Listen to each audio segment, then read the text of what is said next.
ভুলেতেও যেসব রান্না প্রেসার কুকারে করবেন না। বর্তমান ব্যস্ত সময়ে দ্রুত রান্নার জন্য ব্যবহার করা হয় প্রেসার কুকার।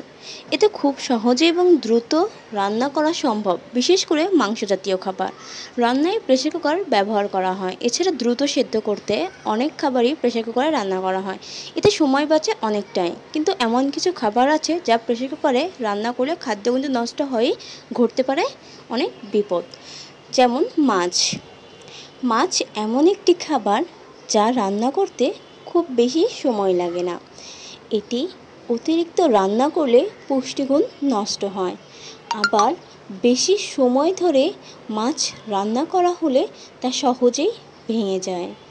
তাতে তরকারি দেখতে খারাপ লাগে আর স্বাদ তো নষ্ট হয়ই। তাই প্রেসার কুকারে মাছ রান্না না করাই ভালো। আরও কিছু খাবার আছে যেগুলো প্রেসার কুকারে রান্না করা অনুচিত। সেই খাবারগুলোর মধ্যে হলো দুধ ফুটতে শুরু করলেই উপচে ওঠে।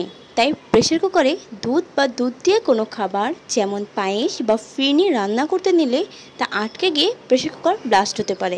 তাই বড় দুর্ঘটনা এড়াতে প্রেসার কুকারে দুধ দিয়ে কোনো খাবার রান্না করতে যাবেন না। এবার ডিম সেদ্ধ করতে চাইলে বা রান্না করতে চাইলে সাধারণ হাঁড়িতেই করে নিন, কারণ ডিম প্রেসার কুকারে সেদ্ধ করতে চাইলে বড় মাপে দুর্ঘটনার আশঙ্কা থাকে। তাই ভুলেও কখনো প্রেসার কুকারে ডিম সিদ্ধ করবেন না।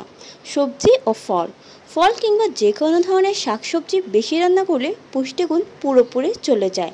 প্রেসার কুকারে এসব রান্না করলে এর ভিটামিন, মিনারেল সহ অন্যান্য পুষ্টি উপাদান একেবারেই নষ্ট হয়ে যায়। তাই এই ধরনের খাবার কখনো প্রেসার কুকারে রান্না করবেন না।